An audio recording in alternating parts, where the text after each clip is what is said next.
เราเบิ่งข่าวเนาะเห็นบ่ชีวิตไม่เที่ยงแต่ว่าความตายเป็นของเที่ยงสุดท้ายเราไม่มีใครเอาอะไรไปได้เลยข่าวคือพระถูกรถชนตาย12 องค์นั่นแหละนั่นเป็นเรื่องของกรรม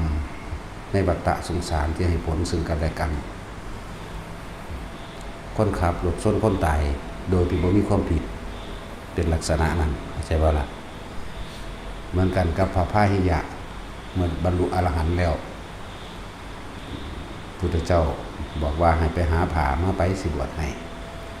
แล้วกลับไปแล้วถูกง่วงมันอ่อนส้นตายซ้ำเป็นคนผิดของง่วงบ่เป็นเด้อันนี้ก็เหมือนกันเหตุการณ์ลักษณะคล้ายกันเป็นคนผิดของเด็กน้อยพวกนั้นบ่เด็กน้อยกันเป็นเด็กน้อยปัญญาอ่อนนั่นแหละแต่ว่าล่ะ11 ปีนึงได้บาทมีความผิดละบาทเนี่ยบ่มีอีกนั่นแหละการให้ผลของเศษกรรมในวัฏฏะสงสารเป็นแบบนั้นเด็กน้อยนี่บ่มีความผิดแต่คนตายไปนี่เป็นเรื่องของกรรมที่มันอกุศลกรรมมาให้ผลเป็นลักษณะนั้นถ้าพวกเฮาเบิ่งแล้วพวกเฮาฮู้แล้วพวกเฮาคิดจังได๋ยังสิทะเยอทะยานยังสิอยากได้นั่นเป็นนี่ยังสิอิจฉาริษยาโกรธเกลียดกันยังสิเห็นแก่ตัวอยู่บ่คนเฮาปฏิบัติธรรมแล้ว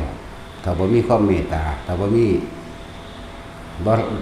ลดตนเองลงมารับใส่คนใดแล้วก็บ่มีเมตตาบ่มีความช่วยเหลือเห็นแก่ตัวอย่างนั้นก็มันบ่มีผลหยังที่บ่ดีธรรมะนั้นกลับมาทำลายตัวเองยังขาดบ่ถึงก็คนปฏิบัติธรรมเวลามันลายนี่มันสิลายมากๆเพราะว่ามันสิเอาปัญญาทางธรรมไปประหัตประหารคนอื่นได้นั่นแหละมาคิดเบิ่งแล้วก็สุดท้ายคือเฮาเห็นนั่นแหละเพิ่นก็เดิน30 องค์เนาะถึงรถส้นตายไปซะ12 องค์ซ้ำนั่นซั่นแล้วถึงว่ามันขับรถเป็นอยู่ว่ามันบ่ได้เป็นเด้นั่นน่ะแต่สิว่าอีกอย่างหนึ่งเหมือนกับยักษินีที่เคยเป็นครูอาฆาตกันกับพระพาหิยะเนาะเขาสิงง่วมันซ่อนพระพาหิยะองค์ตายซ้ำง่วบ่มีความผิดเด้เนาะอันนี้ก็สิเหมือนกันนั่นแหละลักษณะว่าเป็นเจ้ากรรมนายเวรซึ่งกันและกันเขามาเทียมหรือภาษาเขายังไงว่าเขามาสิงให้เฮ็ดเป็นนั่นแหละเรื่องของกรรมก็บ่ฮู้ว่าเขาเจ้าเฮ็ดกันไว้แต่ยามใดก็เหมือนกันนั่นแหละกับวิทุทพะที่ขาดคนอยู่ในกรุงกบิลพัสตายเบิดแม้กระทั่งอยู่ในท้องเด็กมันเกิดเพียงวันเดียวอยู่ในท้องมันเป็นเศษกรรมของวัฏฏะสงสารสั่นผู้นั้นบ่มีเจตนาเด้น่ะเด็กน้อยบ่มีเจตนาเด้น่ะเข้าใจว่านั่นแหละมันก็ขึ้นอยู่กับจิตสุดท้ายของเขาเจ้าจักบอกเขาเจ้าก็อาจจะบ่รู้ก็ได้ว่ารถที่แล่นส้นตายเห็นมั้ยแต่ละองค์ก็ย่างก้มแม่นบ่ล่ะก้มมุกเขาจะทรงฌานเจริญฌานหรือไขควรวินาธรรมจังใดนึงอาจสิบรรลุโสดาสกิทาคาอนาคาหรืออรหันต์ไปในหันไปเลยก็ได้จิตใจตอนนั้นอารมณ์ก็ทรงฌานหรือทรงอารมณ์มันเป็นกุศลอยู่แล้วลักษณะได้เฮาว่าสิตายในฐานะใดก็คือตายสิตายในลักษณะใดก็คือตายเนาะความแน่นอนที่สุดก็คือความบ่แน่นอนแต่ว่าสิ่งที่แน่นอนที่สุดคือความตายเนาะไม่มีผู้ใดเอาหยังไปได้ในรูปวัตถุสิ่งของเหลือตั้งแต่สิ่งที่มันสังสมอยู่ในสัญญาอารมณ์ของเองนั่นแหละแต่อยากเป็นอิสระก็ต้องปล่อยว่างจากสิ่งทั้งปวงบ่มีความอยากได้อยากดีอยากมีอยากเป็นใดๆทั้งสิ้นชีวิตที่เหลืออยู่ก็แค่ว่าเฮ็ดจังไดมันสิสร้างประโยชน์ได้มากที่สุดเท่านั้นเองเด้เฮ็ดจังไดเฮา สร้างประโยชน์ได้สูงสุดได้มากที่สุดแก่โลกนี้พอเฮาเอาสมบัติของโลกมากินมาใส่มากแล้วนับบ่ได้แล้วเนาะเป็นจังได๋เฮาสิทำคืนแก่โลกได้ ยิ่งยึดเท่าไหร่ยิ่งทุกข์เท่านั้นยิ่งสละเท่าไหร่ยิ่งไม่มีทุกข์หลายอย่างอยู่ดอกพระวังคีสะเถระสมัยตะเกาก่อนเพิ่นก็ไปเรียนมนต์เคาะหัวกะโหลกเพื่อรู้ว่าสัตว์คนพวกนี้สัตว์ตัวนี้มีกำเนิดมาจากแบบมีกำเนิดมาจากไสเกิดเป็นมนุษย์แล้วตายแล้วไปไสเคาะเอามือไปเคาะป๊อกๆก็รู้โลดผู้นี้ไปนรกป๊อกๆผู้นี้เป็นเปรตป๊อกๆผู้นี้ไปเกิดเป็นสัตว์เดรัจฉานเคาะอีกผู้นี้ไปเกิดเป็นพรหมรู้ไปเบิดจังว่าพระพุทธเจ้าจังเอาหัวกะโหลกของใจพระอรหันต์นั่นแหละที่เคยอาศัยร่างนี้บำเพ็ญปฏิบัติทำจนถึงใจเป็นอิสระได้แล้วอาศัยร่างนี้ตายแล้วกูจะเอาหัวกะโหลกพระอรหันต์ไม่เคาะจังได๋ก็บ่เห็นเคาะจังได๋ก็บ่เห็นแต่ในเรื่องนี้ที่ยิบยกถอดออกมาว่าแม่นเจ้าสิรู้อดีตแม่นเจ้าสิรู้อนาคตของคนที่เกิดและคนที่ตายได้แต่เจ้าก็บ่อาจสามารถที่ซอยผู้ใดพ้นออกจากความเจ็บหรือบานิความป่วยความพลาดพลาดจากสิ่งที่รักและความทุกข์อันเกิดจากการเกิดได้มันก็เป็นการเนินสาและเสียเวลาอย่างหนึ่งเนี่ยเสียเวลาที่พวกที่ว่าไปเที่ยวถึงแต่ดูว่าแม่เจ้าตายแล้วไปเป็นเปรตแม่เจ้าตายแล้วไปเป็นสัตว์นรกแม่เจ้าตายแล้วไปเป็นเดรัจฉานเด้อเป็นเทวดาเด้อเป็นพรหมเด้อเนี่ยมีแต่รู้ผู้อื่นแต่บ่เคยรู้ตัวเองเนาะดูตัวอื่นแต่ความรู้ทั้งหลายเหล่านี้มันเฮ็ดให้ผู้ใดมีชีวิตที่อยู่ดีกินดีล่ะเฮ็ดให้ผู้ใดมีทรัพย์สมบัติมากขึ้นและอยู่ดีกินดีได้เห็นบ่นั่นแหละเพราะว่าความหลงว่าแต่ของเก่งความหลงว่าแต่ของรู้พระวังคีสะก็ใส่วิธีเคาะกะโหลกเนาะเพราะหาอยู่เลี้ยงชีพเนาะวังคีสะเคาะ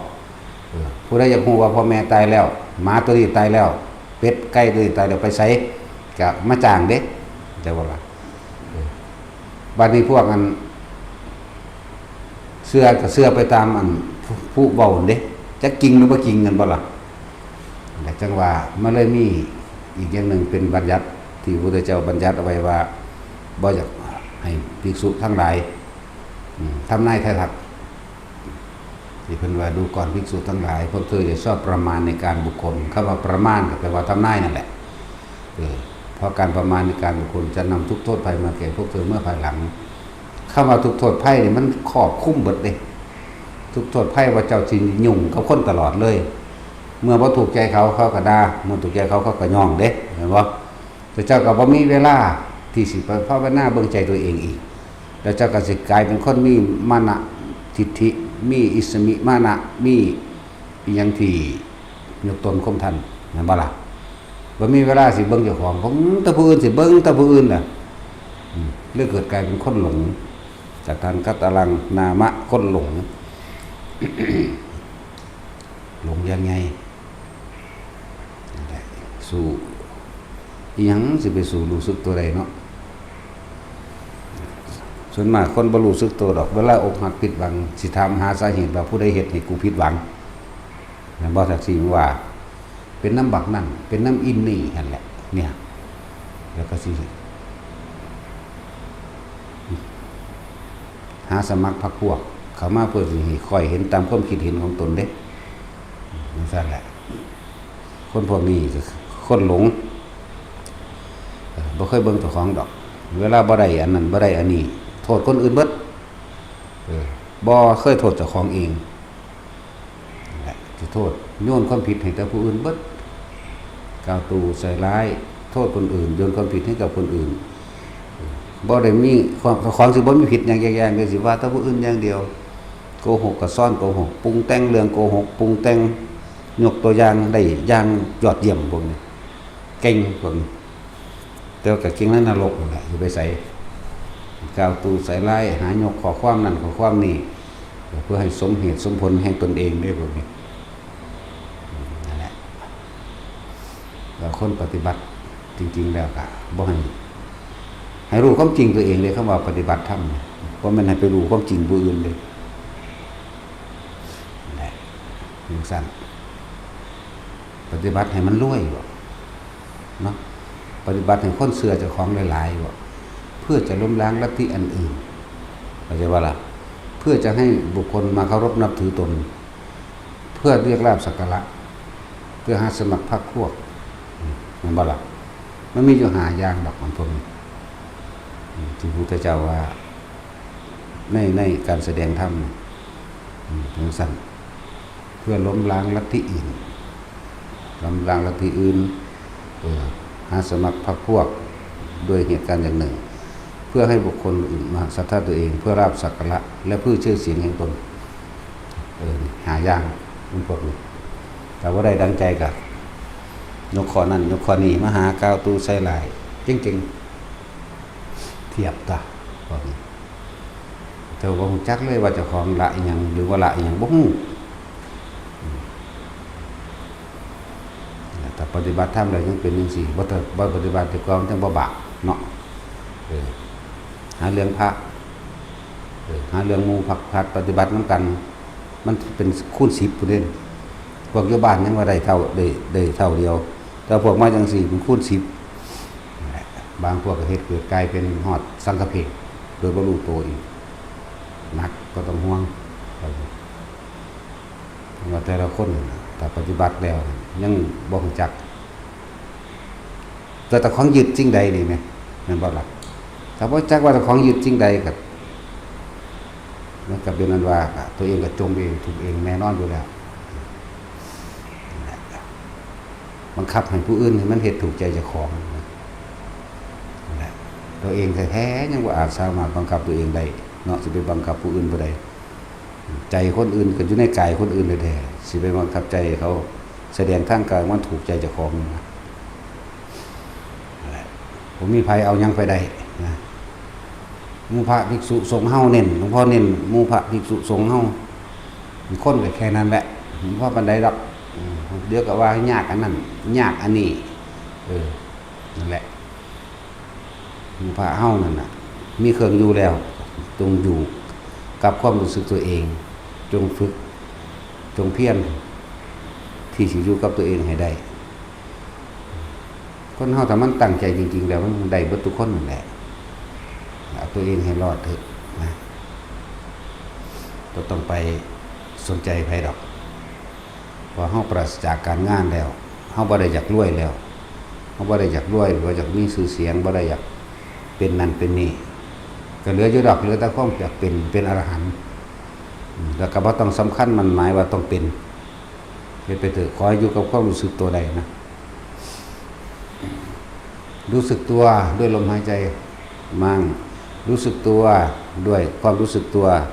ที่นิ่มนวลกลางหน้าผากมั่งกลางหัวมั่งหน้าอกมั่งหรือท้องมั่งแล้วแต่มันจะรู้สึกตัวตรงไหนย่านี้จากฐานอันยิ่งใหญ่ฐานอันใหญ่คือสติปัฏฐานกายเวทนาจิตเวทนากายเพียงอยู่แค่นี้แหละส่วนคำว่าทำแม่ทำนอกและทำในหรือทำไม่ทำเมื่อกำลังมันเต็มสมาธิเต็มผู้มันทั้งรู้หรอกแต่ว่าเบื้องต้นเขาจะต้องนักแน่นและมันคงเอาไว้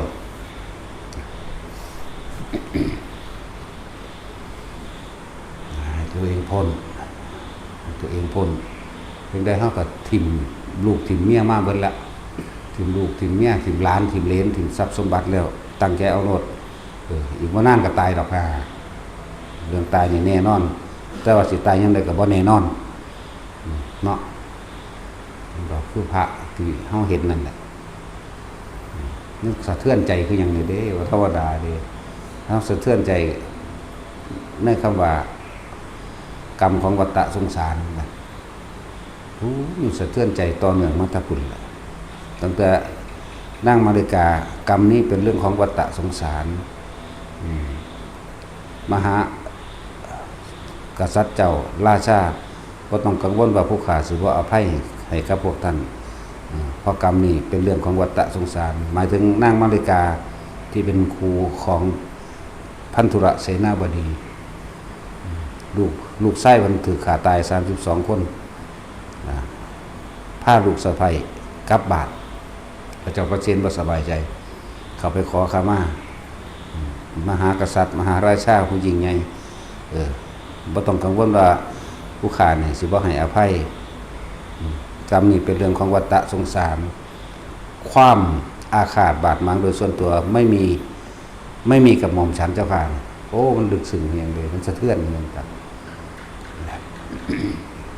สั่น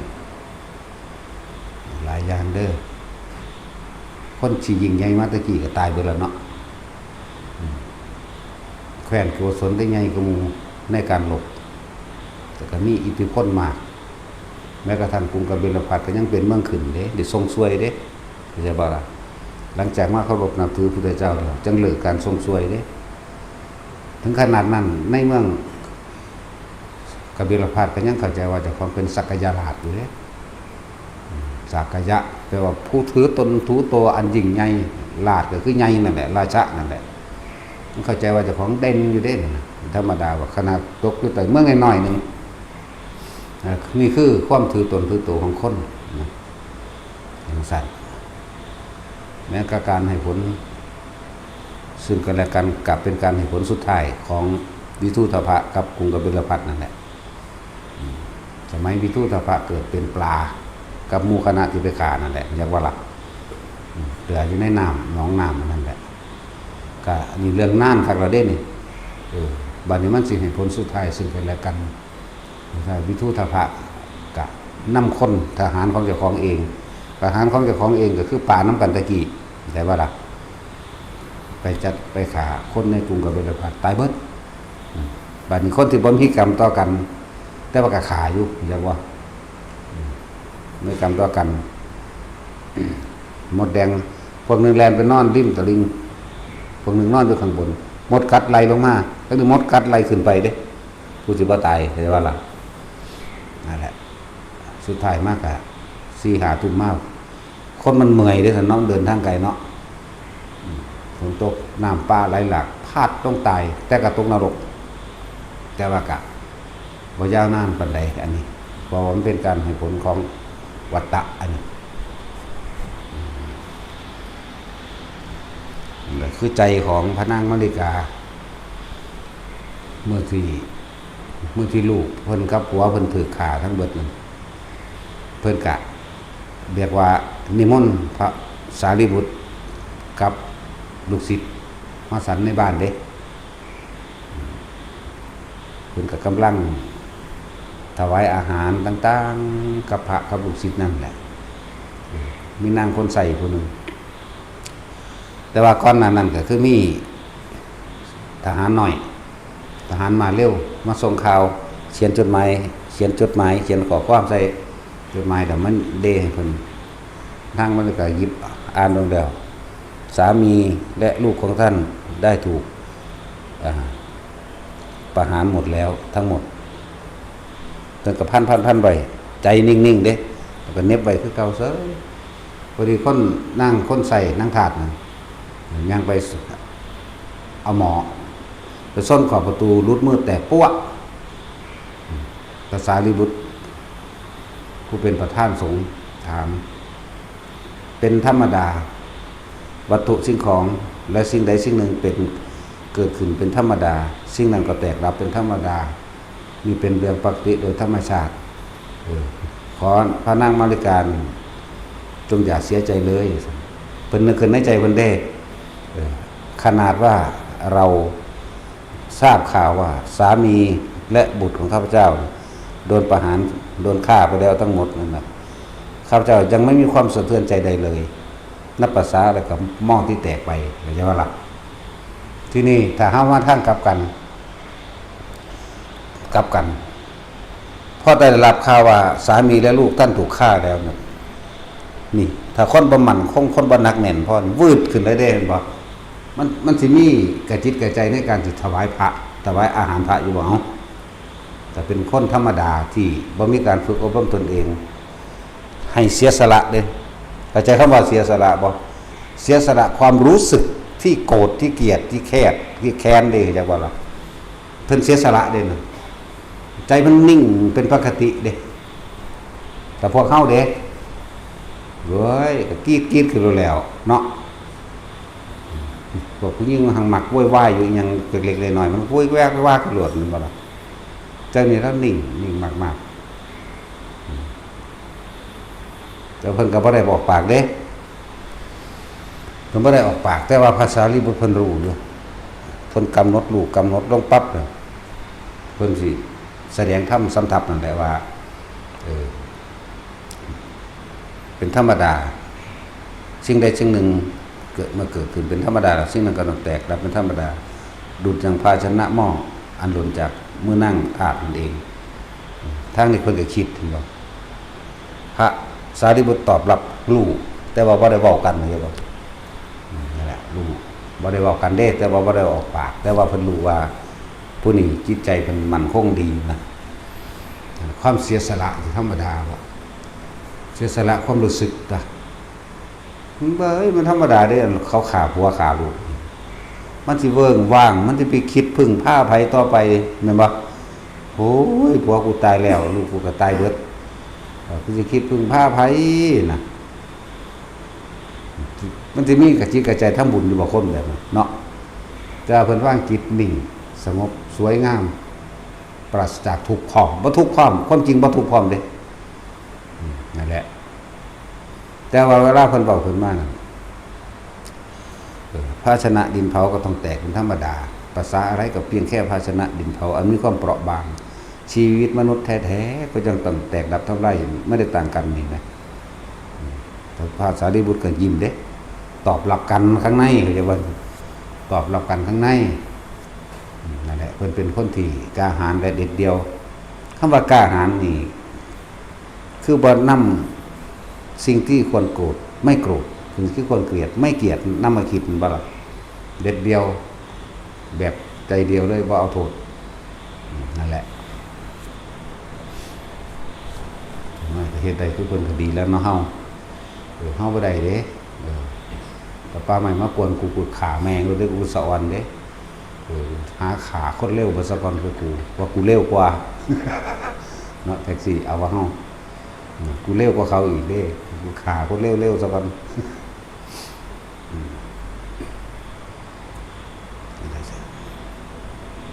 ความตาย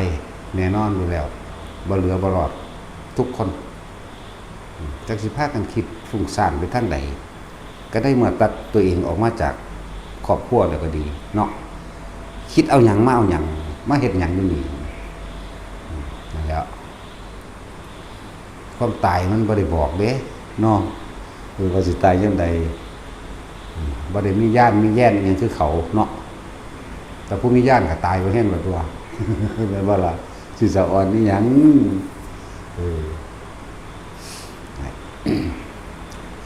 บอกว่าบ่ต้องไปรู้อดีตอนาคตของตนเองและของผู้อื่นดอกบ่ต้องไปหูทิพตาทิพกับไผดอกแม่นหูทิพตาทิพแล้วก็ซอยไผบ่ได้ดอกแม่นเหาะเหินเดินอากาศแล้วก็ซอยไผบ่ได้ดำดินก็ซอยไผบ่ได้สิเสกสรรดลบันดาลนั่นนี่ใส่มโนมยฤทธิ์หรืออานุภาพแห่งใดก็สร้างแค่นั้นแหละพระโมคคัลลาเก่งกว่าหมู่ในพระสงฆ์เรื่องฤทธิ์เห็นบ่เขาฆ่าตายนั่น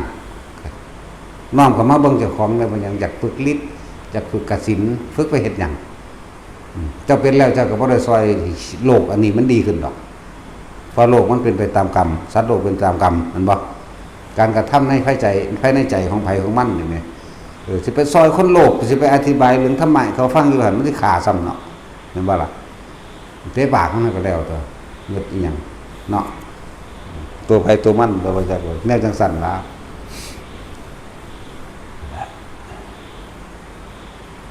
ว่ากันว่าจะฝึกอันนั้นอันนี้เด้อฟังไว้เนี่ย จากหูทิพย์จากตาทิพย์จากรู้อดีตรู้อนาคตบ่จะสำเร็จญาณ8ญาณหยังจุตูปปัตตญาณบ่รู้กำเนิดของหมูสัตว์เกิดชาตินี้ตายแล้วไปเกิดเป็นชาตินี้เป็นนั่นเป็นนี่ไหลไปจนแม่หอดอนาคตของเขา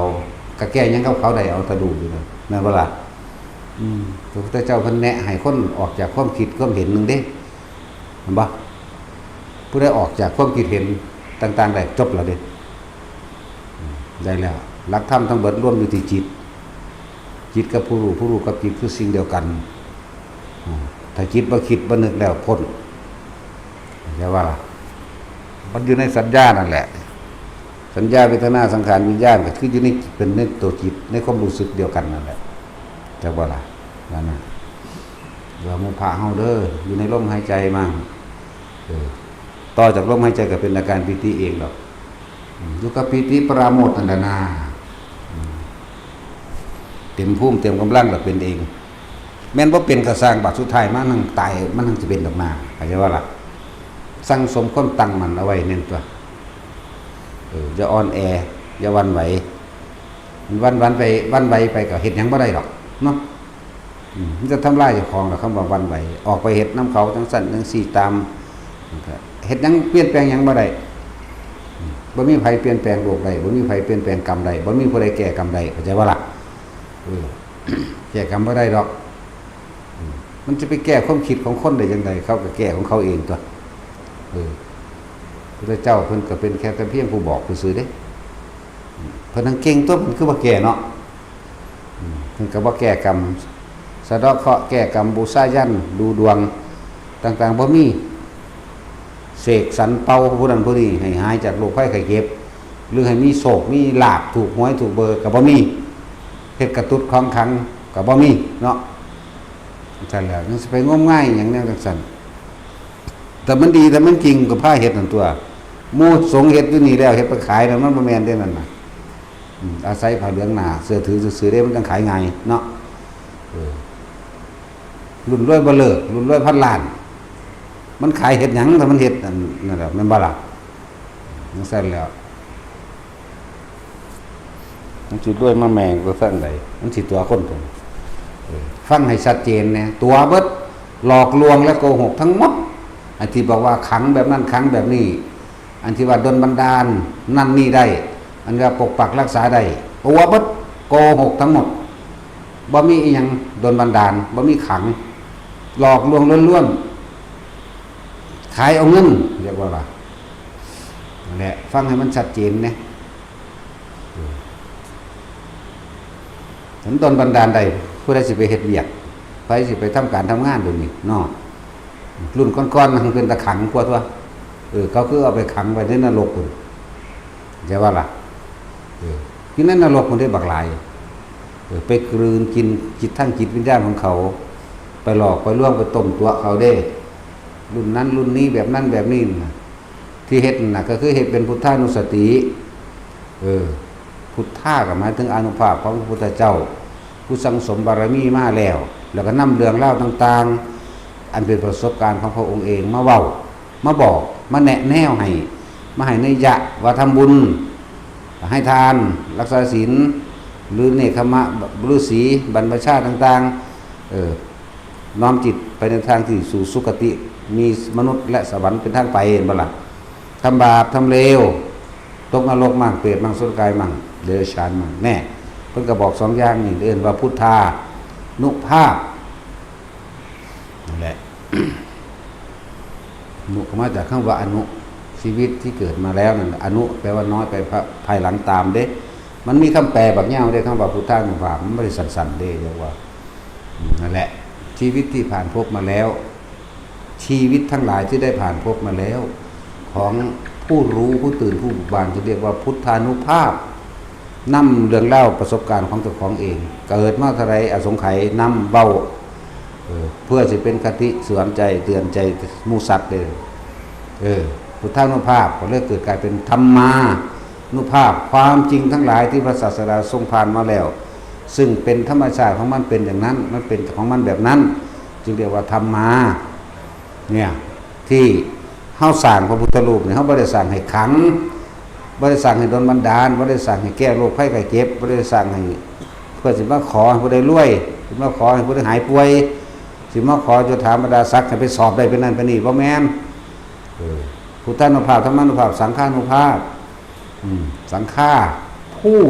ที่พึ่งตนเองผู้ที่สงเคราะห์ตัวเองแล้วทำให้ตัวเองหลุดพ้นไปได้นั่นคืออานุภาพแห่ง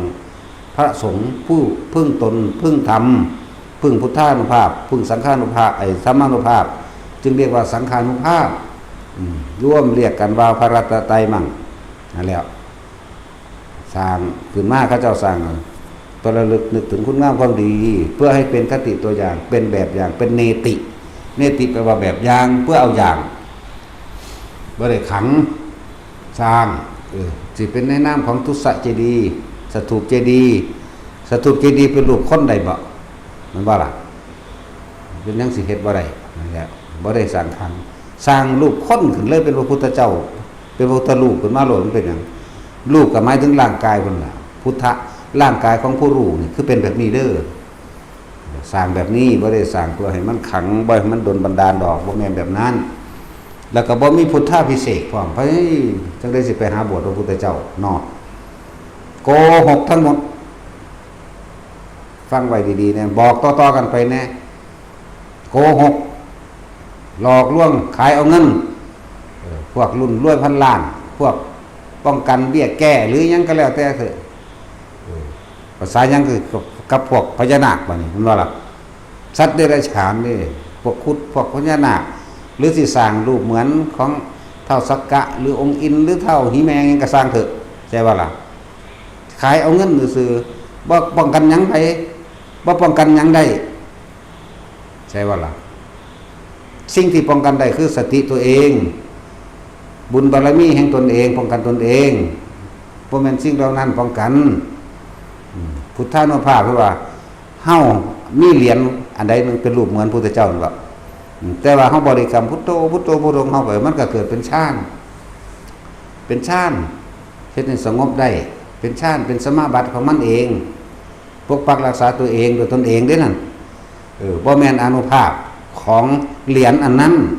แต่นั้นเป็นไว้เหรียญนั้นเป็นตัวจอความคิดถ้าเป็นร่วมอยู่ในนั้นอยู่ในเหรียญนั้นซื่อ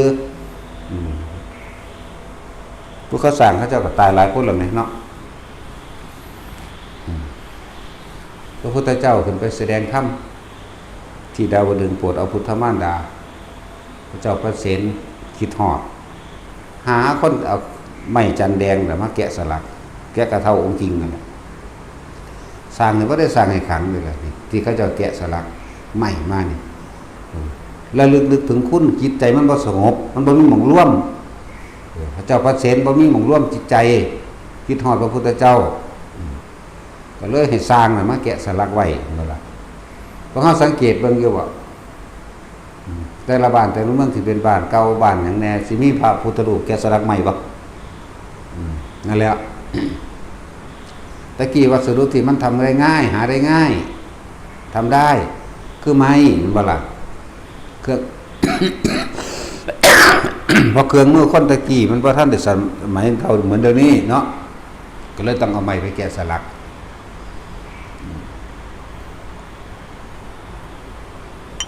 เป็นแบบอย่างในการพวกบ้านเขาเก่าสิเขาเจ้าตั้งมาวัน80-100 ปีเนาะที่สิมีพระพุทธรูปใหม่แม่นบ่แต่นี่ก็ตามศรัทธาของไผของมันตามฝีมือของไผของมันก็แก้ไว้เห็นบ่ล่ะพระพุทธรูปใหม่มันมีแบบอย่างมาจากสมัยพระเจ้าพระเสนแล้วไผสิว่าวางได้ก็สร้างพระเจ้าพระเสนสร้างพระพุทธรูปก่อนหมู่ในพุทธกาลสมัยนี้ในพรรษาที่เท่าไหร่ล่ะลืมแล้ว7 8 9 10 11พุ่นล่ะเพิ่นไปเอาแม่เพิ่นได้ซั่นแม่เพิ่นไปเกิดเป็นเทพสันดุสิตอยู่ข้างบนพุ่นเด้จักว่าล่ะบ่ได้เป็นผู้หญิงเด้เพิ่นอยู่ข้างบนเป็นผู้ชายเด้แต่ว่าบัดที่ลงมาเกิดก็กรรมมาให้เป็นผู้หญิงคือเก่าล่ะเป็นสมมุติอันนึงนั่นแหละบ้านใดมีพระพุทธรูปใหม่ล้วนแล้วแต่มีแบบอย่างมาจากพระเจ้าพระเสนเบิดนั่นแหละพระเจ้าพระเสนเป็นผู้สร้างพุทธรูปองค์แรกที่พระพุทธเจ้าตรัสรู้แล้วจะว่าล่ะอันก่อนหน้านั้นมีบ่มีพ เขาเจ้าปั้นดินเผาน่ะนะปั้นดินน่ะนะเหมือนช่างปั้นหม้อแหมแต่ว่าปั้นภาพเจ้าชายสิทธัตถะได้นั่นน่ะบ่ทันได้เป็นพระพุทธเจ้าเข้าใจบ่ล่ะพ่อเข้าใจว่าพวกน้องๆเพิ่นนั่นแหละพ่อเพิ่นเศร้าหลายคิดฮอดลูกเข้าใจว่าลูกออกลักนี้ออกบวชพวกพระนันทะพระอานนท์พระอนุรุทธะพระอีหยังแน่ล่ะหลายๆองค์นั่นแหละไปเอาพระกันเอาดินเหนียวแล้วมาปั้นรูปเจ้าชายสิทธัตถะนี่ก็จะว่ามันพระพุทธรูปนั่นแหละพวกอันนั้นเป็นดินแต่ว่าผู้ว่าปั้นพุทธรูปแกะสลักพุทธรูปแล้วคือพระเจ้าประเสริฐแกะก้อนหมู่เท่าองค์จริงแต่มีอภินิหารพร้อมเด้ว่าธรรมดาเด้คิดฮอดไปถามพระโมคคัลลาไปถามพระอนุรุทธะมั่งว่าย่ำใดเด้พระพุทธเจ้าสิลงมาเด้พระโมคคัลลาก็รักษาศรัทธาของกษัตริย์ไว้เนาะกษัตริย์ใหญ่เด้ก็เลยแสดงฤทธิ์เฮ็ดเป็นเหมือนกับว่าตัวเองเข้าไปอยู่ในเฮ็ดเป็นได้แดงนะเหมือนตัวเองนี่ขึ้นกำลังขึ้นไปสวรรค์จืดขึ้นไปนั่นน่ะจังนั้นก็ลงมาเหมือนกับถามพระอนุรุทธะโอ้พวกเราเด้อ15 ค่ำเดือน11จังสิลงมาก็ดีใจอยู่ดีใจกับว่าดีใจคักกับมันโดนมันนานก็เลยสร้างพุทธรูปสร้างกระตั้งไว้ในที่สมควรในวังที่แรกหลังจากพระองค์เสด็จลงจากดาวดึงส์ แล้วก็มือตักบาตรเทโวโลหินะที่ว่านะตักบาตรเทวดานะจักบ่ล่ะก็15 ค่ำเดือน11ก็เป็นตอนเช้ามื้อนั้นใช่ว่าที่เฮาเห็นมันเพิ่นแล้วเอาพิธีนั้นมาเฮ็ดเป็นแนวหาเงินหรือหารายได้เนาะขอเชิญร่วมพุทธศาสนิกชนร่วมตักบาตรเทโวโลหะนะวันที่เท่านี้มันเลยมือมัดแล้วใช่ป่ะล่ะแต่ก็เฮ็ดเอาฟางเสือกฟางผูกเป็นวงรอบข้าวสารอาหารแห้งแต่สิว่าบิณฑบาตข้าวสารอาหารแห้งก็ว่าไปโลดจะไปใส่ซื้อนี่มันเกินกินความเสือความจริงของคนเองน่ะแม่นบ่ล่ะเพิ่นเสด็จลงจากว่าดาวดึงส์15 กันเดือน11นั่นบ่ล่ะก็มื้อนั้นนั่นแหละมื้อเปิด3โลกธาตุแท้จริงนั่นน่ะมนุษย์สัตว์นรกและเทวดาเห็นกันได้ทั้ง3ภพนี่ได้บ่ล่ะเห็นกันได้เพราะนั้นจึงเป็นมื้อเปิด3โลกธาตุเราเรื่องพระเจ้าประเสนเพิ่นแกะสลักรูปเหมือนพระพุทธเจ้าเรื่องพระพุทธรูปเป็นผู้แรกอยู่เมืองลาวเฮาอันทั้งฝากของท่านนั่นทั้งหลายเด้อยู่ทำผาเนาะน้ำบาดก็มีตามหอตามหยังต่างๆเห็นบ่เป็นพระพุทธรูปใหม่เต็มอยู่เนาะองค์ใหญ่องค์น้อยมั่งแล้วแต่ฝีมือก็ได้แบบอย่างมาจากพระเจ้าประเสนทั้งนั้นเดี๋ยวมันจะมาคอยมีหรอกอันนั้นยิ่งบางองค์ว่าพศ500 600นี่จะเป็นเสือนั่นน่ะเขาเกิดบ่ทันเนาะห้องมันเกิดนำมันเลยเว้าได้เรื่องของเจ้าของเด้บ่ได้เว้าเรื่องผู้อื่นเด้เฮาบ่เดาพร้อมเด้เว้าเรื่องของเจ้าของนี่มันถนัดดีแต่ว่ากูจักเบิดละอีนั่นบักนั่นเป็นแบบนั้นแบบนี้มันจิตตัวแม้กระทั่งตัวเองเห็นบ่โกหกผู้อื่นยังไม่เท่าไหร่แต่โกหกตัวเองนี่โอ้ยแบบเนียนและสนิทแนบแน่นโกหกแบบไม่รู้ตัวการโกหกตัวเองเห็นบ่แล้วทักษิณว่าบ่โกหกผู้อื่นน่ะที่ไหนได้โกหกตัวเองแบบเสื้อสนิทน่ะนะนั่นแหละหลังจากหมู่เทพเทวดาทั้งหลายได้ใส่บาตรนั่นนี่เรียบร้อยก็ขอทั้งประชาชนซึ่งเมืองสังกัสสะมหานครนั่นแหละแล้วออกจากนั้นแล้วก็เสด็จไปที่เมืองกุศลแคว้นกุศลนะแคว้นกุศล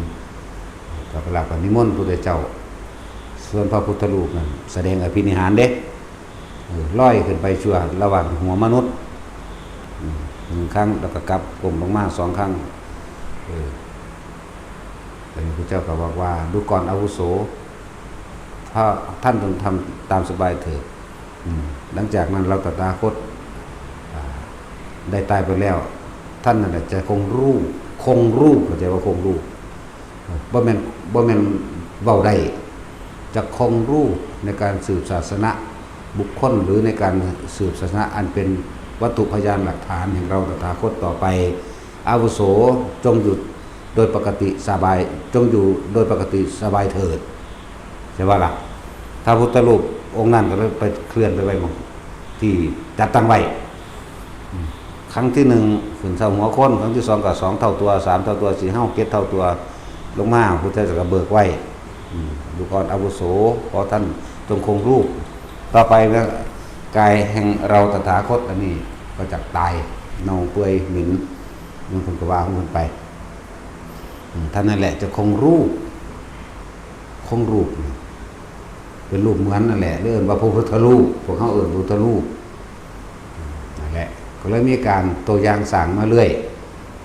ส่วนการสั่งพระแก้วมรกตกับพระศ2500นั่นเป็นเรื่องของพระมิลินกับพระเจ้าอย่างนั้นนาคเสนดอกนั้นนั่นแหละเพื่อสิประกาศเพราะว่ามันเสื่อมก่อนหน้านั้นมันมาเสื่อมสะก่อนเด้จากว่าล่ะมันมาเสื่อมสะก่อนพวกกองทัพของเมเนนเดอร์หรือมิลินนั่นแหละมาบุกมาทำลายอย่างหลายอย่างอยู่ดอกดูจะบอกประวัติของสององค์นี่ก็พอแห้งอยู่ดอกผู้บอกดอกมันเป็นเรื่องของเฮาบ่ได้รู้เขาเนาะเฮาบ่แม่นเขาแม่ไม่ว่าแท็กซี่อ่านมันก็อ่านเถอะหน้ามันบ่ได้ถึงพริกถึงขิงถึงจิตวิญญาณถึงความรู้สึกได้ดอกหน้าอ่านมาซื่อๆเนาะนั่นแหละจังมาสร้างพระแก้วมรกตอันเป็นแก้วประจำพระองค์เพราะว่าประจำของเพิ่นมักสีนั่นเวลาเพิ่นอันนี้บูชาพระพุทธเจ้าองค์ก่อนๆไหลมานับประมาณบ่ได้บ่แม่นแค่ว่ามาสร้างพระพุทธเจ้า25องค์ที่มีในมาเขียนไว้เด้โอ้ยสิว่าสิได้นายเนาะสิว่าสิมีองค์ใดองค์หนึ่งเกิดขึ้นได้คนต้องพร้อมเพียงเป็นสังฆะสามัคคีแห่งหมู่ชนคนทั้งหลายพระพุทธเจ้าเมียลูกพ่อแม่บริวารน้องนุงอุปถากฝ่ายหญิงอุปถากฝ่ายชายก็สิพร้อมเพียงตามร่วมใจเป็นหนึ่งเดียวกันได้โอ้ยโดนคักเนาะเสียสงไขแสนครับนี่เพิ่นเว้าเอาสั้นๆเด้ที่จริงมันมานานกว่านั้นอีกได้พูดถึงสู่กันสมบุกสมบัติมากจริงๆระหว่างพระพุทธเจ้าเฮากับพระนางพิมพา7อสงไขยแสนครับเด้จักว่าล่ะถ้าเพิ่นบ่เว้าเฮาก็บ่รู้หรอกแหละแบบสู่ซ้นกันมากขนาดนี้แบบในช่วงเคี่ยวเข็นนี่จาก3มานี่ก็มา4นี่เคี่ยวเข็นมาเลยบางกบบางศาสตร์ก็บ่ได้อยู่นำกันแต่ว่านำคนเข้าสู่ธรรมเหมือนกันเรื่องสั่นสู่บางศาสตร์ก็เป็นเมียผู้อื่นผัวผู้อื่นแน่แต่ว่าก็นำคนเข้าสู่ธรรมเลยสั่นพวกเขามันหลัดเอาหยอดมันก็แห้งหมดตัวเนาะสิไปหยากหยังกับเพิ่นมั้ยเนาะเขาเอาหยอดมันไปแห้งก็เลยหูดังอยู่ยังก็เลยเนาะ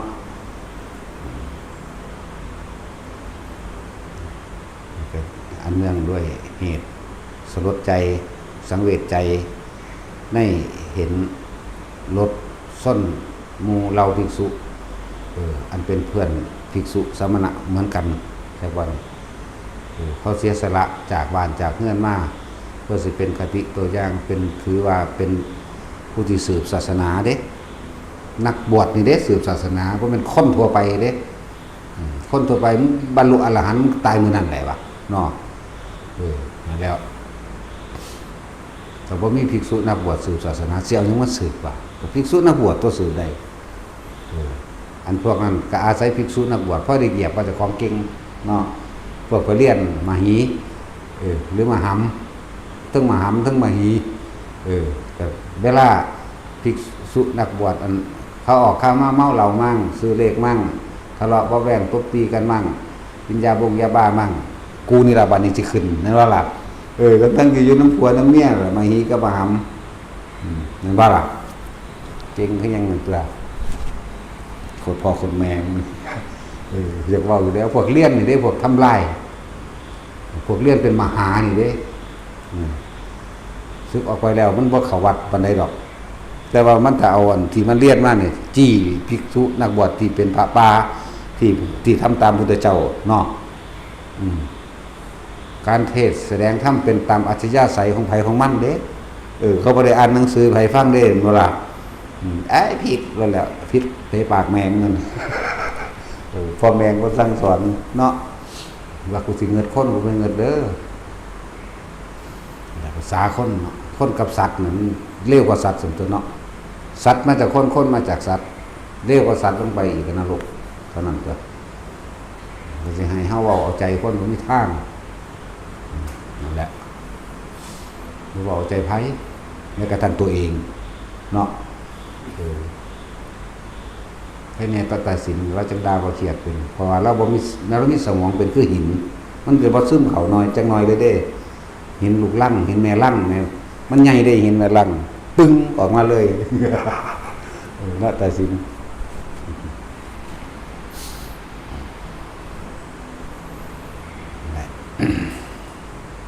น้อมเข้ามาหาตัวเองเด้อไผก็ดีสักมื้อนึงเขาก็ตายจากการเบิดเล่นทำใจได้หรือยังกับความตายเดี๋ยวถามเจ้าของเบิ่งได้เป็นหยังเดี๋ยวนี้ไผก็ดีคิดถึงความตายแล้วมันฮึกเหิมห่าวขึ้นบ่เดี๋ยวนี้หรือเหงาสุดใจอยากตายปลาผู้นั้นผู้นี้บ่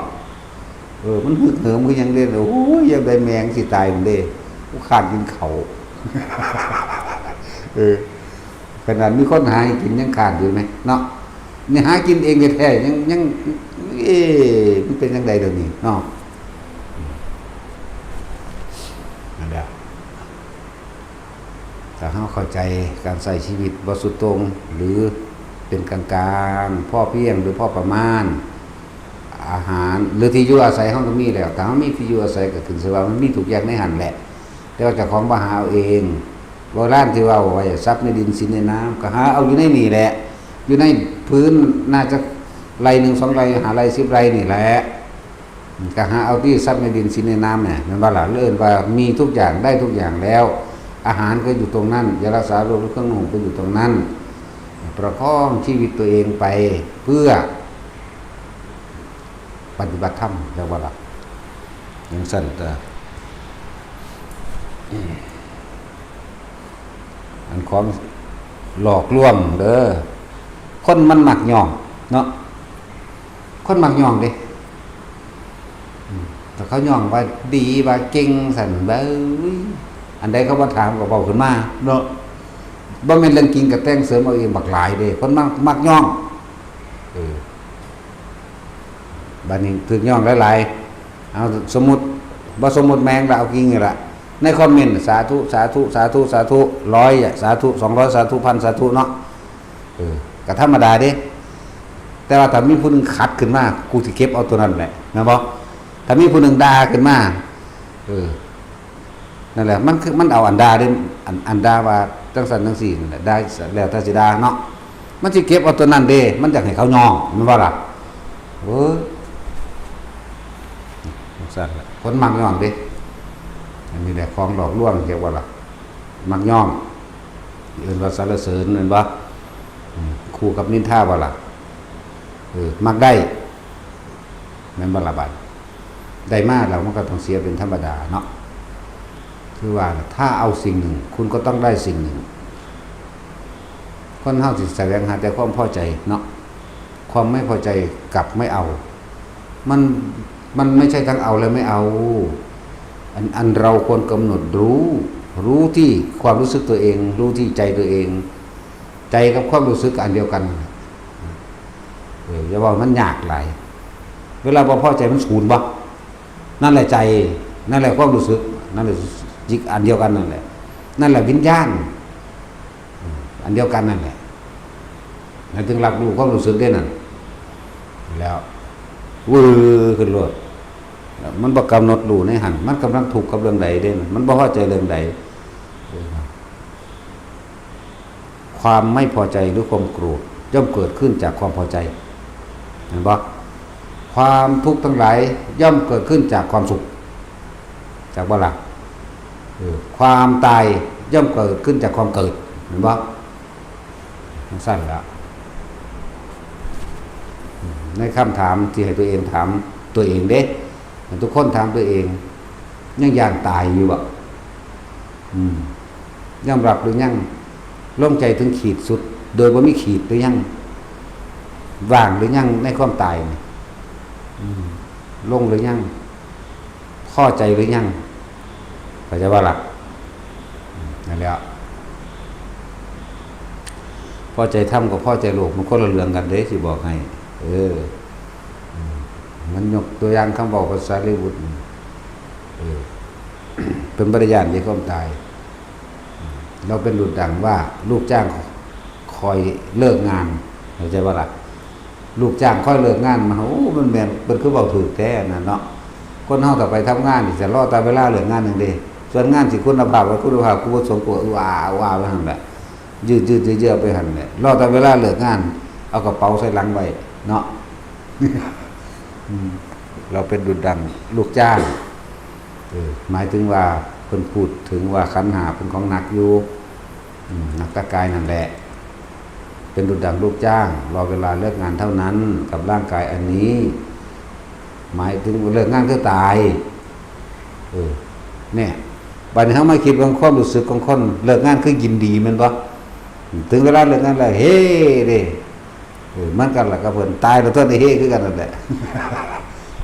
นั่นแล้วของพระกับของคนมันคนละอันกันก็ดอเนาะพระแปลว่าผู้สละออกหมดแล้วแม่น้องเบิ่งเจ้าของเด้อพอใจบ่กับสิตายดูทางว่าเป็นลูกจ้างรอเวลาเลิกงานเท่านั้น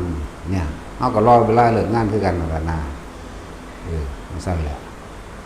ช่วงนี้มันยังใส่งานใดใส่มัน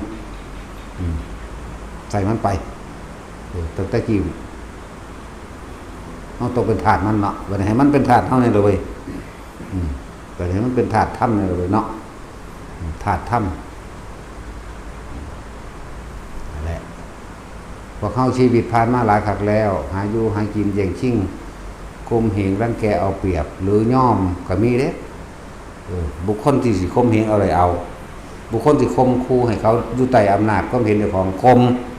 พอเข้ากับผ่านมาทั้ง4ประสบคนนั่นแหละโดยคำเว้าข่มเหงรังแกเอาเปรียบมีเหตุบัดนี้โดยการยินยอมก็มีคือกันยอมแต่รู้ว่าเขาข่มแต่รู้ยอมเพราะว่าหยังยอมเพราะกลัวครอบครัวลำบากเข้าใจป่ะล่ะบัดนี้ที่ไม่มีครอบครัวเด้ยอมเพราะสู้เขาไม่ได้ยอมเพราะตำแหน่งในการงานอาชีพการงานเราก็ยอมเพราะตัวเองยากจนจึงต้องอดต้องทนมาทุกอย่างเพื่อให้ครอบครัวอยู่ดีล้วนแล้วความทุกข์ทั้งหลายแล้วนี่ล้วนแล้วแต่เป็นบริวารของตัวกูของกูเห็นแค่ตัวนั่นแหละเข้าใจบ้างล่ะ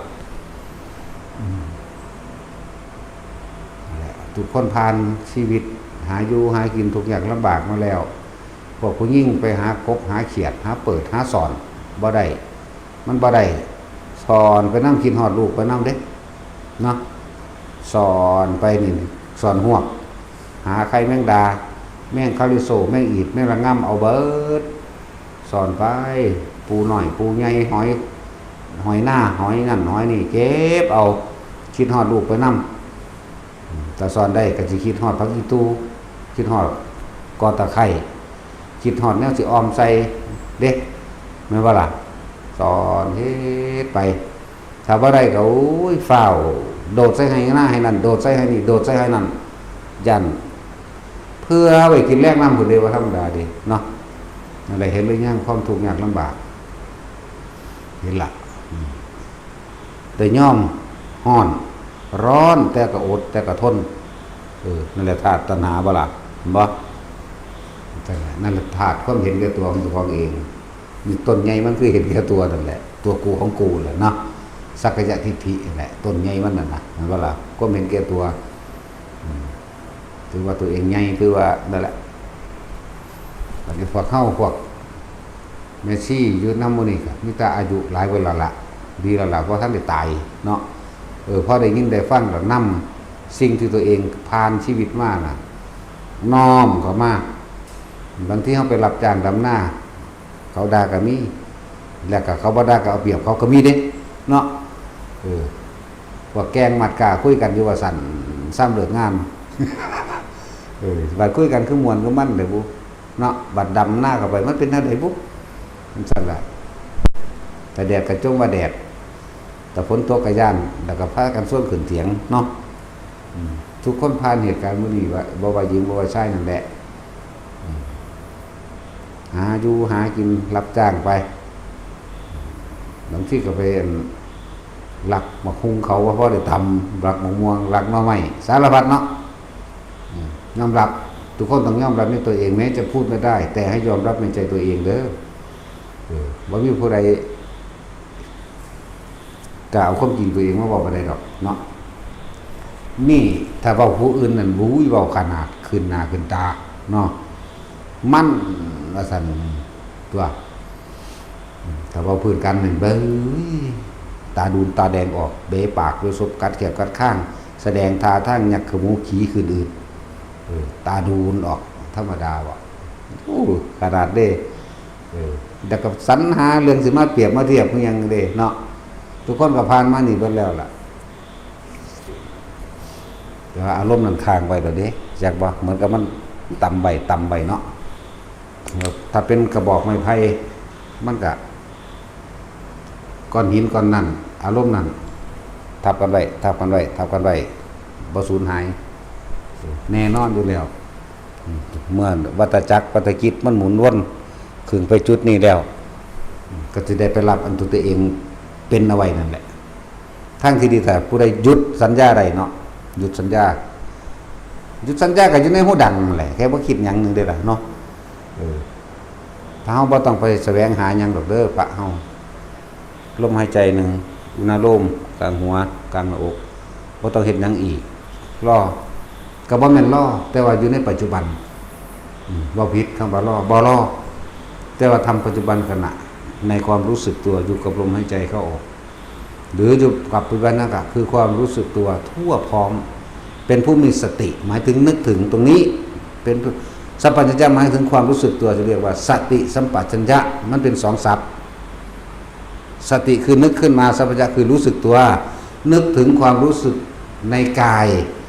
แต่สิว่าตัวเดี๋ยวมันสิบ่เจาะจงว่ะนึกถึงความรู้สึกที่นิ่มๆนวลๆอยู่กลางหน้าผากหรือในกระดานหน้าผากกว้างๆมั่งหรือนึกถึงความรู้สึกอยู่บนหัวหนังศีรษะก็ได้หรือนึกถึงความรู้สึกที่อยู่ในท่ามกลางระหว่างอกบางที่มันก็อยู่เย็นเยือกเข้าไปในหัวใจนี่เด้นั่นแหละฝึกเอาทุกคนฝึกได้ตั้งแต่หมาก็ยังฝึกได้ตัวเนาะคนแท้ๆเนาะจะอายหมาบ่ได้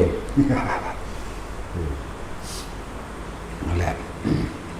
นี่คำว่าสติแปลว่านึกสัพพัญญะแปลว่ารู้สึกนึกถึงความรู้สึกตัวในกายณจุดใดจุดหนึ่งที่มันจะเป็นของมันคนเริ่มต้นฝึกใหม่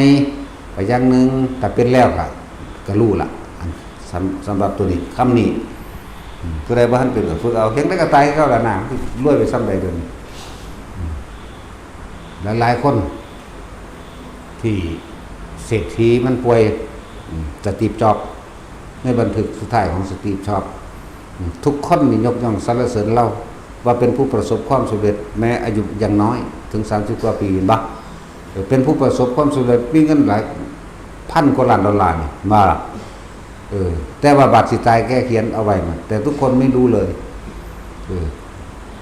ว่าความสุขที่แท้จริงมันไม่ใช่ความสำเร็จโดยการบุกเป็นผู้มีเงินมากแต่มันต้องการความสงบนั่นทั้งสั้นแล้วปัจจุบันมันต้องการความสงบเด้มันเป็นเรื่องของเขาเรื่องของเฮากับอีหลีนั่นแล้วบาดอีหลีนี่แปลว่าจริงๆนะอีหลีคือค่อนแค่อยู่ในความสงบได้สงบจากความอึกทึกคือโค้งของเสียงความโจแจเจ้าแจ๊กของสัตว์โลกสงบจากความอยากได้อยากดีอยากมีอยากเป็นได้เขาก็เป็นอิสระเองดอกบ่มียังสิจริงใจเท่ากับการเป็นอิสระจากความอยากได้อยากดีอยากมีอยากเป็นวิธีทำให้เกิดความอิสระลมหายใจอุณหภูมิกลางหน้าผากกลางหัว ผู้ใดฝึกไปแล้วก็สิเข้าใจดอกคำนี้เด้อผู้ใดบ่ทันเป็นก็สิคิดเอานั่นแหละปราศจากความคิดนึกในความจากใดครับจากเป็นมันกระจบเราเด้แค่นี้นึงเด้เพราะความคิดของเราไม่ได้ไปจดจ่ออยู่กับบุคคลที่พอใจและไม่พอใจสัตว์ต่างๆที่พอใจและไม่พอใจและสิ่งของต่างๆเป็นบ้านเป็นรถที่พอใจและไม่พอใจเป็นเงินเป็นทองเห็นบ่บุคคลสัตว์และสิ่งของอิสระจากสิ่งเหล่านี้ด้วยการไม่คิดไม่นึกถึงสิ่งเหล่านี้แค่นั้นนึงเด้ความเป็นอิสระมันเป็นแค่คำเบาที่สมมุติเบาจะว่านี่อิสระจริงๆไม่มีคำพูดบางคนก็เนียนแน่นิ่งอยู่เฉพาะลมเท่านั้นไม่มีวัตถุใดเข้ามาปะปนบางครั้งบ่ว่าบางคนเอาเว้าเรื่องของบางครั้งเฮาอยู่ในลมล้วนๆเลยบ่มีหยังเลยล้วนๆบางทีมันก็เคลื่อนไปอยู่ในตรงกลางระหว่างหน้าผากในกระดานหน้าผากมีเฉพาะความรู้สึกเดียวที่สงบเย็นนิ่งอยู่สั่นบางครั้งมันก็ขึ้นบนหนังศีรษะหมุนเหมือนกับเอามือเศร้าหัวเฮาก็อยู่แค่ความรู้สึกเดียวนั้นบ่มีรูปวัตถุบางครั้งก็ลงตรงกลางสมองแม้กระทั่งเห็นหัวกะโหลกแค่เฮาสูดลมหายใจฟึบภาพนิมิตนั้นหายไปความสว่างในหัวกะโหลกมันหัวกะโหลกหรือตั้งใจนี่มันก็เปิดไฟมานี่มันเห็นเบิดด้วยกระดานหัวกะโหลกจากวันหลังคาหัวกะโหลกนั่นน่ะเคยเห็นบ่เด้อนี่ลักษณะบางครั้งก็ลงหน้าอกบางครั้งก็มาจ่อแค่อยู่หัวใจเลยอยู่หัวใจเนี่ยก็แค่นี้นึงได้ล่ะแค่อยู่แค่กับตัวนี้นึงได้ล่ะถ้าเฮาสิคิดเฮาก็ออกมายากหยังแล้วเฮาสินั่นนี่บางทีมันมีนิมิตหลายเฮาเป็นปกติบ่เฮ็ดหยังก็มีว่ามันอยากรู้เรื่องของไผรู้โคตรซ้ำสิรู้ภาษาซ้ำนี่ภาษาพวกหยาบๆความคิดของคนหยาบคือหยังแต่ว่าเฮาสิไปรู้มาเฮ็ดหยังเฮารู้แล้วเฮาก็แก้เขาบ่ได้แม่นบ่ล่ะแต่สิรู้ไปเฮ็ดหยังซ้ำสิกำหนดรู้ซื่อๆแม่กำหนดรู้บ่เปิงบ่แล้วดอกอย่าอยากรู้ดอกคือบ่รู้ล่ะดีแล้วเด้อผู้ใดอยากได้เด้อปราจิตตวิชากำหนดรู้ใจผู้อื่นได้ด้วยเจโตปริยญาณฮู้เนี่ยโอ้สิฮู้ไปเฮ็ดหยังฮู้แล้วจากว่าเขามั่งฮู้แล้วจากซอยเขามั่งเนาะล้วนแล้วถ้าเป็นการทรงคิดออกนอกหรือไปทำความรู้สึกอยู่กับบุคคลผู้อื่นได้ล่ะโอ้ยเล็ดตนเขาจากซอยเขาหรือบางทีโอ้ยมึงว่าให้กูบอกกูอยากทื่นมึงเด้กูจะเอาคืนแม่นบ่นั่นแหละมันบ่มีประโยชน์หยังเลยสำหรับตัวเองดอกการไปรู้ผู้อื่นรู้เข้ามาในความคิดเจ้าของนี่รู้เข้ามาในความรู้สึกของนี่จิตเป็นผู้รู้ทุกสิ่งอย่างล้วนอยู่ในจิตนี่รับรู้เบิดก็คือมันรู้ทุกอย่างในนั้นแหละว่าจะเป็นบุคคลสัตว์สิ่งของรูปรสกลิ่นเสียงสัมผัสต่างๆมันรู้จิตมโนก็คือคิดนึกเรื่องตั้งต่างๆปรุงแต่งไปปัจจุบันนี้จิตมันรู้อยู่แล้วเอายกตัวอย่างคือเฮาตัวมันยังกัดกูเด้อนี่กัดหาแม่มึงบ่จะขากินเลยดิหมดดำไปเบิ่งกูดูมันเครียดอีหยังหมดดำมันโดนดำไฟหน้าแต่สินตวดขึ้นในแง่งว่าแต่มึงไงแล้วกูสิขามึงก่อยกินจิตว่ามันรู้อยู่แล้วในต้นไม้ต้นนี้ต้นยางใหญ่เนาะมันก็รู้ว่าต้นยางใหญ่ปุ๊บแต่ว่าขาดการมโนขาดการเจตนาในการคิดในความอยากได้แม่นบ่อยากได้ไปเฮ็ดนั่นเฮ็ดนี่เวทนาเกิดได้บ่พอใจหรือไม่พอใจเกิดได้บ่ก็ไม่ได้ก็หยุดคิดไปนี่นึงได้หลักบัดนี้จิตพอแต่เห็นต้นไม้นี่อยากได้บัดนี้มโนมันบ่นึกคิดปรุงแต่งวาดภาพจินตนาการเอาไปเฮ็ดนั่นเฮ็ดนี่มันบ่ความรู้สึกเกิดขึ้นได้ไหมพอใจพบเกิดบ่พบเกิดนั่นแหละการเวียนว่ายตายเกิดของสัตว์จิตมโนวิญญาณที่จริงก็ร่วมในตัวเดียวกันเลยเพียงแต่ว่ามันคิดหรือว่าคิด จังวิญญาณแปลว่ารับรู้ความรู้สึกเด้จังว่ารู้รับรู้ความรู้สึกบ่แม่นผีบ่แม่นอู้อู้ยเนาะโอ้สมัยอันแต่สิจะจำได้ว่าอันหยังเนาะแก้วขนเหล็กไหมอันปุ้งปุ้งปุ้งปุ้งปุ้งเนาะ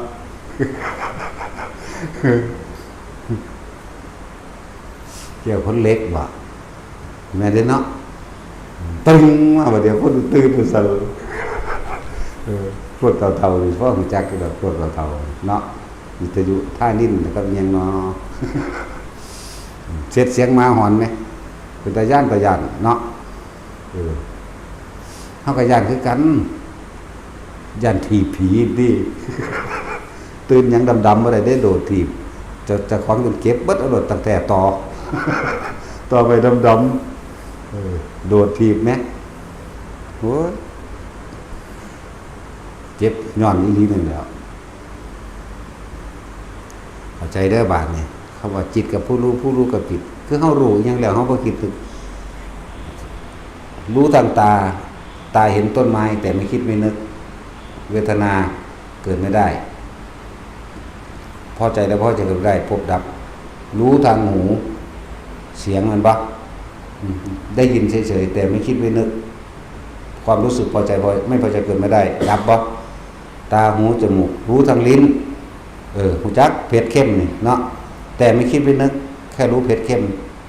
ความรู้สึกเกิดไม่ได้พบดับตาหูจมูกลิ้นกายสัมผัสร้อนและหนาวก็รู้ร้อนก็รู้หนาวแต่ไม่คิดไม่นึกความพอใจได้พอใจขึ้นไม่ได้พบดับเข้าใจแล้วบ่ครับว่าจิตร่วมอยู่ในนี่หรือว่าเวทนาสัญญาสังขารวิญญาณหรือรูปเสียงกลิ่นรสต่างๆว่าก็ร่วมอยู่ในนี่แหละในคำว่ารู้เพราะเครื่องมือการใส่ของจิตก็คือตาคือหูจมูกคือลิ้นคือกายแล้วก็เป็นใจเห็นบ่รูปรสกลิ่นเสียงเป็นของเข้ามากระทบถ้ากระทบเราไม่คิดไม่นึกแต่มันก็จบเราได้ล่ะเข้าใจว่าบาทนี่เข้าใจแล้วสบายท่าน